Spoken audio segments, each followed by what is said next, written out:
नाथ जी को आज पूर्णिमा का दिन, आप सभी को बहुत बहुत बधाई। आज की जो पूर्णिमा है, प्रयास करो भोलेनाथ जी को एक श्वेत चावल का दाना शंकर भगवान को समर्पित जरूर करो। और रात्रि के समय पर जब चंद्र पूर्ण आनंद के साथ में हो और यदि कोई शरीर में बहुत ज़्यादा कोई रोग ग्रसित हो गया है, कोई चर्म रोग हो गया है, कोई शरीर में कोई भयंकर रोग हो गया है, तो छोटी सी बेलपत्र शंकर भगवान पर चढ़ी हुई चंद्रमा की रोशनी में चंद्रमौलेश्वर महादेव का नाम लेकर औषधि के रूप में उसको चबा चबा कर खा लो। चंद्रमा की रोशनी में उससे वो औषधि का काम करेगी और तुम्हारे रोगों को समाप्त। चंद्रमौलेश्वर महादेव का स्मरण। कौन से महादेव? चंद्रमौलेश्वर। और चंद्रमौलेश्वर महादेव की चंद्रमौलेश्वर शिव उपासना ये बहुत और अद्भुत सुंदर बाबा की बड़े आनंदमय स्वरूप है। चंद्र की रोशनी में आप लोग तो खीर खाते ही हो, पर साथ में एक बेलपत्र का प्रयोग भी जरूर कर देखो, वो आपकी जिंदगी में ना जाने कितने रोगों को समाप्त कर दे, कितने रोग। और वो बेलपत्र छोटी लेना, ज्यादा बड़ी बेलपत्र नहीं लेना, छोटी सी बेलपत्र लो। शिव पर चढ़ी हुई श्री शिवाय नमस्तुभ्यम बोलकर चंद्र पूर्णता में जब हो, रात्रि के समय पर एक बेलपत्र चंद्रमौलेश्वर महादेव का नाम लेकर उसको चबा चबा कर, जिसको खाने पर मुंह में छाले हो जाते हैं या छार छार हो जाता है तो उसको पीस लो, पीस कर बाहर बैठकर गोली लेकर उसको पानी से निगल जाओ और उसको खाओ औषधि के रूप। कहते हैं पूर्णिमा की रात्रि की चंद्रमा की रोशनी एक ऐसी रोशनी होती है जिसमें जितनी औषधीय पौधे होते हैं उसमें एक बल उत्पन्न हो जाता है जो हमारे शरीर के सारे रोगों को समाप्त कर देता है। सारे बन सके। मेरे भगवान शंकर जी ने तो दुनिया को केवल दान करना ही बताया। मेरे बाबा ने जितना मेरे शंकर भगवान ने दान किया शायद दुनिया में कोई दान नहीं कर पाया। खुद रहे कैलाश पर, खुद रहे गुफा में, खुले आसमान में, और दुनिया को सोने का महल दे दिया। भगवान नारायण को लक्ष्मी प्रदान कर दी, ब्रह्मा जी को वीणा वादनी दे दी, सरस्वती, और खुद ने अपने स्थान जो बनाया वो बिल्कुल शून्य में बनाया, एकदम शून्य।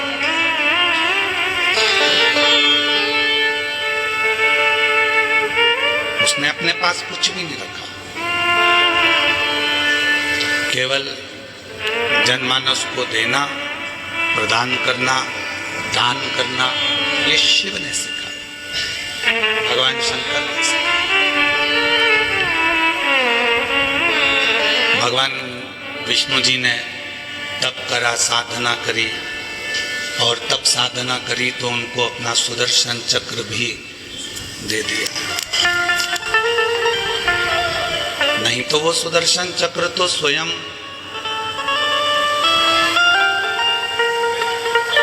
मत खसकाओ बेटा, मत खसकाओ, बहुत सारी जगह है, बैठ जाएंगे, शांति रखो, कथा चल रही है, अब डिस्टर्ब ना करें।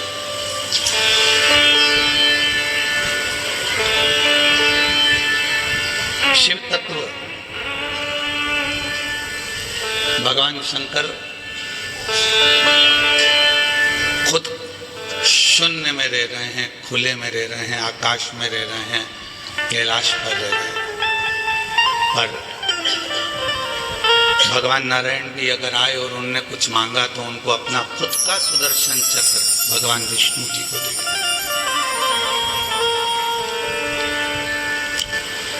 भगवान नारायण को अपना सुदर्शन चक्र प्रदान कर दिया। किसको नहीं दिया। भगवान कृष्ण आए तो उनको भी एक एक रानी को 11-11 संतान दिए। भगवान राम आए, आपका भक्त है लंकापति रावण और इसकी लंका पर चढ़ाई करना साधारण नहीं है। किसी शिव भक्त के ऊपर आक्षेप करना, उंगली उठाना, अपशब्द कहना, यह कोई साधारण विषय नहीं। भगवान शंकर की आराधना हम फिर कहेंगे, ना जाने कौन सा पुण्य जलगांव वालों का रहा है जो ये कथा यहाँ पर। नहीं तो हमने इन बहन जी को तो कहा दिया था समिति के लोगों ने कि कथा धाम पर होगी, ऑनलाइन है तो धाम से हो।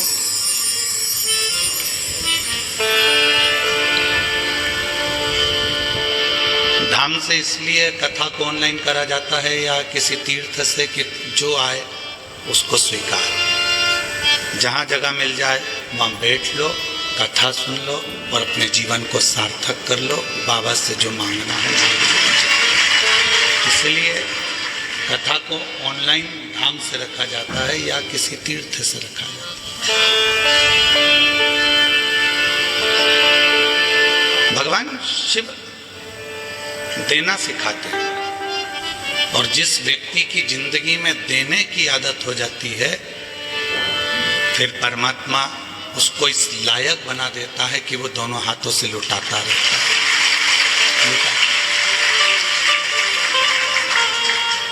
एक बहन ने अपने पत्र में लिखा, अभी हम पत्र पढ़ रहे थे तो उसमें लिखा कि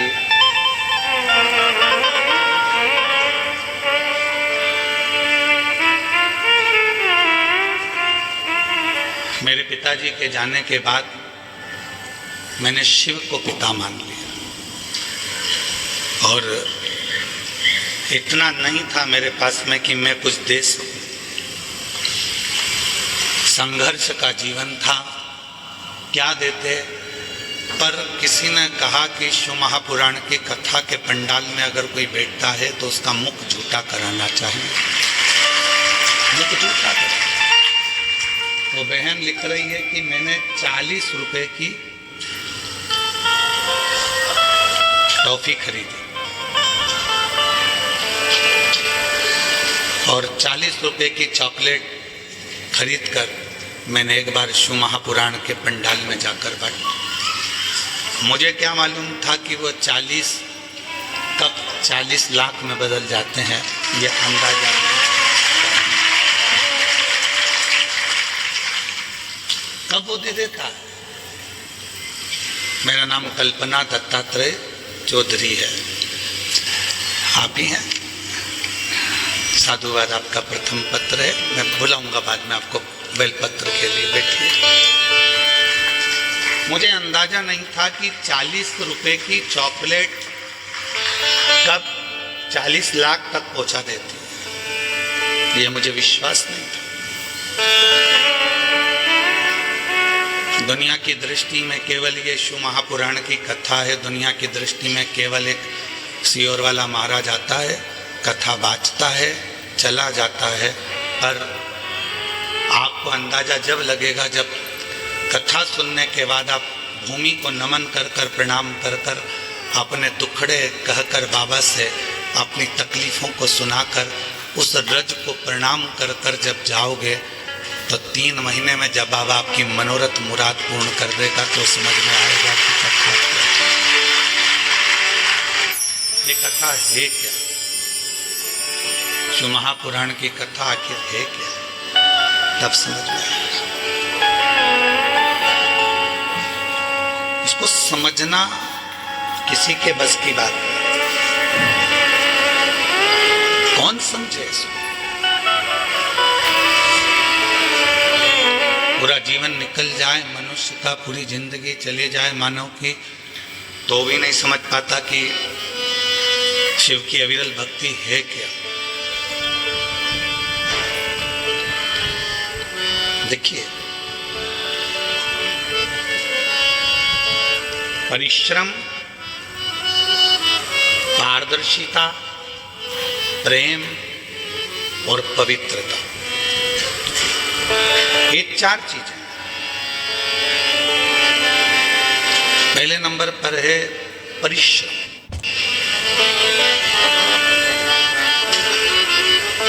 आप कुछ करना चाहते हो, जिंदगी में आगे बढ़ना चाहते हो, खूब उन्नति की सीढ़ी पर चढ़ना चाहते हो, तो आपकी जिंदगी में परिश्रम करना जरूरी है।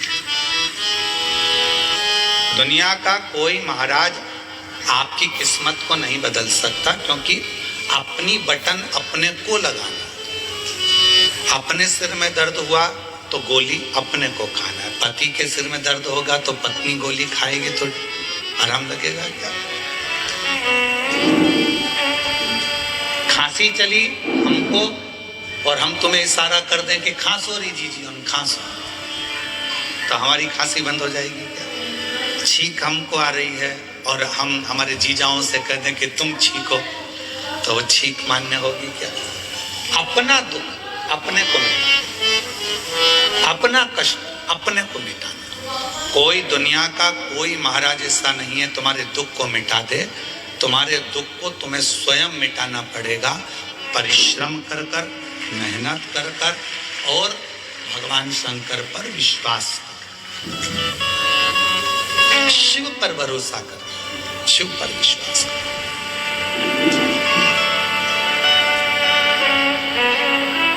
एक परिश्रम जब व्यक्ति करता है तो उसकी सफलता उसके साथ चलती है।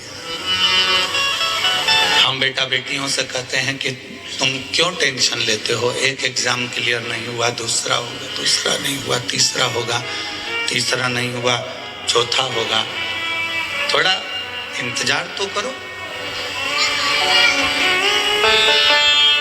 हमारा फर्स्ट सेम क्लियर ही नहीं हो रहा गुरुजी, हमारा सेकंड सेम क्लियर नहीं हो रहा गुरुजी। क्यों नहीं होगा? मतलब आपने परिश्रम करना बंद कर दिया, मेहनत करना कम कर दिया। कोई नहीं बदल सकता, आप स्वयं बदल सकते हो। आप में वो बल है कि कलेक्टर की कुर्सी पर भी आप बैठ सकते हो और एसपी की कुर्सी पर भी आप बैठ सकते हो। पर अपना परिश्रम ही नहीं करना हमको, और हमको विचार करना है कि कोई ऐसा मिल जाए जो हमारी किस्मत बदल दे, तो फिर ऐसे मिलेंगे पर आपसे थोड़ा बहुत कहेंगे कि लाओ इतना धन ला कर दो, इतनी पूंजी ला कर दो, हम तुम्हारी किस्मत बदल देंगे। मालूम पड़े अगर कोई किस्मत बदलता होता तो सबसे पहले वो अपनी ही नहीं बदल लेता। परिश्रम आपकी जिंदगी को श्रेष्ठ बना देता है। मेहनत और परिश्रम के साथ में जरूरी है विश्वास। और विश्वास भी किस पर? कुटुंब पर करा, रिश्तेदारों पर करा, मित्रों पर करा, नातेदारों पर करा। एक ना एक दिन हो सकता है कि धन के लोभ में या अपने भले के चक्कर में तुम्हारा विश्वास टूट जाए। वधिदेव महादेव पर करा गया विश्वास। मेरे शंकर भगवान का भरोसा कभी नहीं टूटे, मेरे शिव का विश्वास कभी नहीं टूटे। आपने अगर भगवान शंकर जी पर भरोसा किया है कि मैं परिश्रम भी कर रहा हूँ, मेहनत भी कर रहा हूँ और साथ में मैंने शिव पर विश्वास भी कर रहा हूँ, एक लोटा जल सारी समस्या का हल। मतलब मेरी समस्या मिटेगी, मेरा दुख समाप्त होगा, मेरा कष्ट मिटेगा।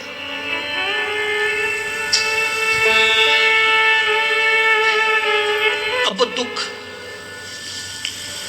आपका नहीं रहा। जब आपने किसी पर भरोसा कर लिया, विश्वास कर लिया, तुमने कह दिया कि मैं तेरे पर इतना विश्वास करती हूं कि मैं तेरी हूं, तू मेरा। मतलब अब तुम्हारे मोबाइल का बैलेंस वही डलवाएगा, निश्चित। विश्वास है ना तुम्हारा, भरोसा है ना तुम्हारा। अब तुम्हारे मोबाइल का बैलेंस तुम्हें नहीं डलवाना, क्योंकि भरोसा तुमने उस पर कर लिया। मेरा मोबाइल का बैलेंस खत्म होने वाला है, कल खत्म हो जाएगा। एक कॉल नहीं गया तो शाम तक बैलेंस आ जाएगा। फोन नहीं आया मतलब बैलेंस खत्म हो। जब विश्वास दृढ़ हो जाता है और आप जब पूरे महीने शिव जी के मंदिर जाते हो और एक दिन अगर मंदिर नहीं पहुंचते तो शंकर भगवान को चिंता लग जाती है, जरूर इसके ऊपर कोई दुख आ गया है, मैं पता करता हूँ। नंदी जाओ, क्या तकलीफ है मालूम कर कर आओ। नंदी कहता है कि उसके घर में तकलीफ है। तो नंदी, उसका दुख नहीं मिटा। नंदी कहते हैं कि दुख तो मिटेगा पर फाइल थोड़ी मोटी है। शिव जी कहते हैं चिंता मत कर नंदी, भूलवश यदि वो मेरी शरणागति में दुख में भी मेरा स्मरण कर लेगी, दुख में भी मुझे याद कर लेगा, तो विश्वास उसने मेरे पर करा है तो उसका दुख भी मैं मिटा सकता हूं। अब कई लोग ऐसे हैं संसार में जो अपने को एक बीमारी लग गई, एक तकलीफ लग गई, एक दुख आ गया, किसी का किडनी गड़बड़ हो गया, किसी का लीवर गड़बड़ हो गया, किसी को कैंसर हो गया, किसी को कुछ हो गया, और उसने अपने आप को सोच लिया कि अब तो मेरा अंत समय आ गया, अब मैं मरूंगी, अब मेरा कुछ नहीं हो सकता, अब मेरी तबीयत ठीक नहीं रहती, अब तो मेरा शरीर बेकार हो गया। जो बार बार ये स्मरण करता है कि अब तो मेरा शरीर बेकार हो गया, अब तो मैं बिल्कुल बेकार हो गई, अब मैं कुछ नहीं कर सकती, मेरी जिंदगी में अब तो मरने का समय आ गया, तो तुम निश्चित तो मरोगी, पक्का, और जल्दी मरोगे। पर तुमने सोच लिया है ऐसी बीमारी, तो मैंने सुना है कथा में कई महाराजों का पत्र मैंने सुना, वो सीवर वाला महाराज बाजता है कि कैंसर जैसा रोग ठीक हो गया, टीबी लीवर किडनी जैसा रोग ठीक हो गया, तो मैं शिव जी को एक लोटा जल चढ़ाऊंगी और अच्छी होकर मानूंगी तो अच्छी हो जाओ। अपने हारे हार है और अपने जीते जीत। हम हारे कि हार गए और हम जीते कि जीत गए, अपने को भी तो जीतना। डॉक्टर बोला है घुटने बदलना है, हम डॉक्टर को शिव का रूप मानते हैं। हमारी शिव महापुराण की कथा में एक वर्णन आता है, उमा संहिता में शिव महापुराण में वर्णन किया गया कि मेरे देव अधिदेव महादेव भगवान शंकर जब पार्वती जी सूखे पत्तों का सेवन करती रही, करते करते पत्तों का सेवन छोड़ दिया, दुर्बल हो गई, तब भगवान देवाधिदेव महादेव औषधि लेकर पार्वती जी के पास पहुंचे थे। तो हम जितने दुनिया के डॉक्टर हैं इन सबको शंकर कहते हैं, ये शिव का एक रूप है। इसलिए हम कहते हैं कि शंकर पर विश्वास करो, लोटा भर जल चढ़ाओ, जो बताया जाए वो करो, पर उससे पहले अपने प्राथमिक चिकित्सा केंद्र, अपने हॉस्पिटल जो नजदीक में डॉक्टर हैं उनके पास जाओ, उससे जाकर जांच कराओ, जो दवाइयां दे वो खाओ, क्योंकि डॉक्टर भी शंकर का एक रूप होता है। जो पार्वती जी के पास गए थे औषधि लेकर, तो मेरे शिव भी डॉक्टर बनकर ही गए थे। शिव अपने हारे हारे और अपने जीते जीत। अपन क्यों हारे? डॉक्टर ने कहा कि घुटने बदलना पड़ेंगे, उनसे कहो डॉक्टर साहब दवाई दीजिए, गोली दीजिए, जांच करिए। अब मैंने आपको दिखा लिया, अब एक बार मेरे महादेव को और दिखा। रोज अपने घर से एक लोटा जल भरो, शिव जी के मंदिर जाओ, शंकर जी को जल चढ़ाकर बेलपत्र लेकर, घुटना, कमर, पीठ कहीं पर भी तकलीफ है तो नंदी के ठीक पीछे, राइट में नहीं, नंदी के ठीक पीछे बैठो और भगवान शंकर का नाम लेकर कुंदकेश्वर का बेलपत्र खाना प्रारंभ करो। 1.5 महीने के बाद फिर डॉक्टर के पास जाओ, एक बार मेरे घुटने की जांच करिए, डॉक्टर कह देगा अब आपको ऑपरेशन की जरूरत नहीं, घुटने में काम करना पड़ेगा। इसको कोई सीवर वाला महाराज ने नहीं जिताया, इस बीमारी को किसी ने नहीं भगाया, इस बीमारी को आपने भगाया अपने विश्वास के बल पर, अपने भरोसे के बल पर, अपनी दृढ़ता के बल पर।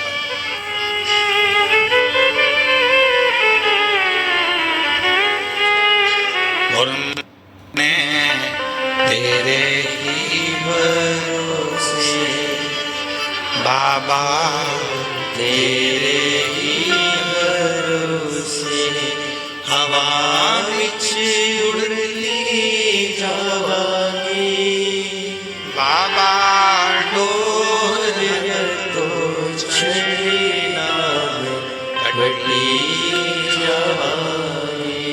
भोले बोले मैं तेरी बदन शंभू मैं तेरी बदन हवा बिछी उड़ती जागी बाबा डोर तो चले ना घटी जागी बोले मैं तेरी बदन शंभू मैं तेरी बदन।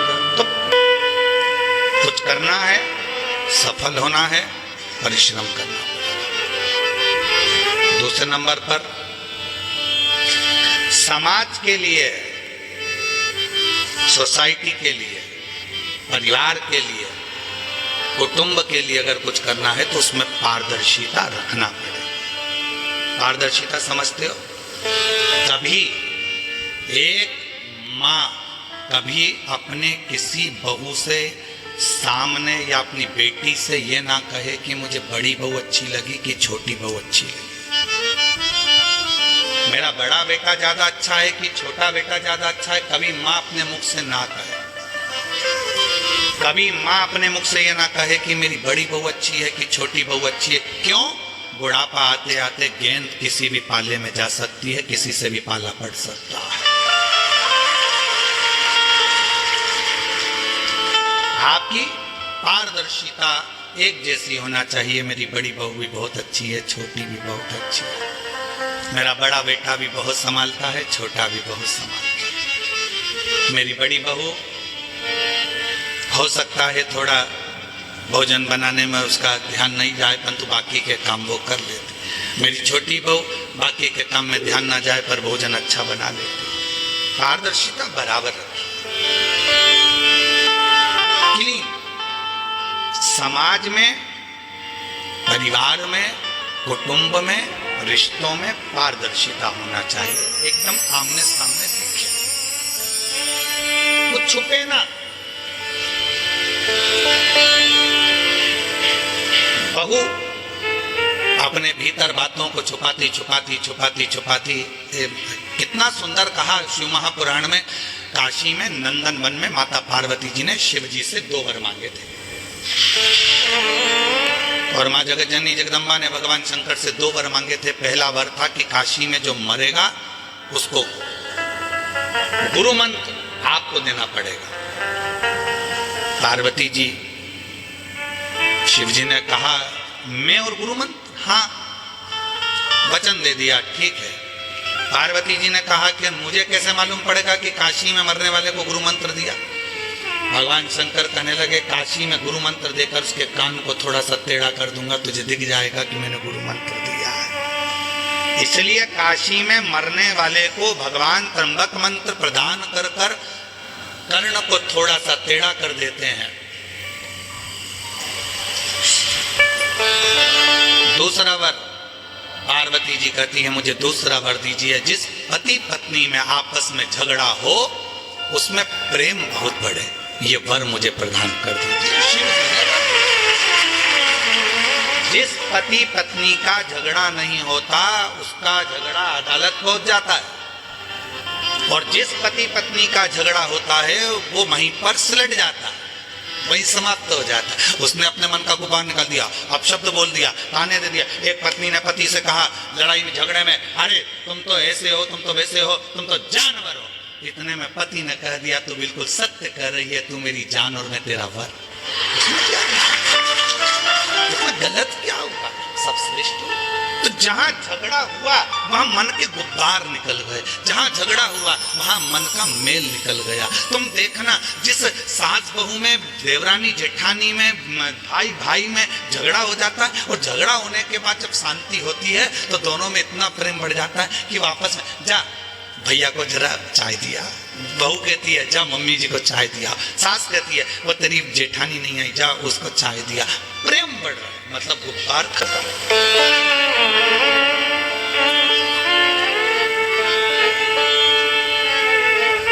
दो वर मांगे हैं, उसमें एक वर मांगा कि झगड़ा हो तो प्रेम बढ़े, प्रेम।